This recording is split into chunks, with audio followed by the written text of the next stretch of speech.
Ngayon po ay mag-iikot tayo sa Quezon City, lalong-lalo na sa Barangay Culiat at sa Barangay Basra, sa lahat ng mga sari-sari store.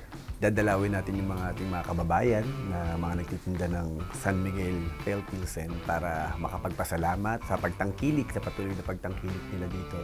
Saka makamusta natin sila. Kasi ang alam po namin, itong Quezon City, ang isa sa pinakamalakas na tumatangkilik sa San Miguel Pale Pilsen. Marami tayo ngayon na mga pamimigay sa kanila para ma-appreciate nila na pagpapasalamat dahil kahit ano man ang nangyari sa buong mundo, nandito pa rin ang San Miguel Pale Pilsen para makasama nila sa bawat parte ng kanilang buhay. Na sabi nga natin, di ba, mula nung araw hanggang ngayon, kasama mo ang San Miguel sa buhay ng bawat Pilipino. Unang-una nagpapasalamat ako sa lahat ng ating mga kababayan na Pilipino sa pagsuporta at pagmamahal nila hanggang ngayon sa San Miguel Pale Pilsen.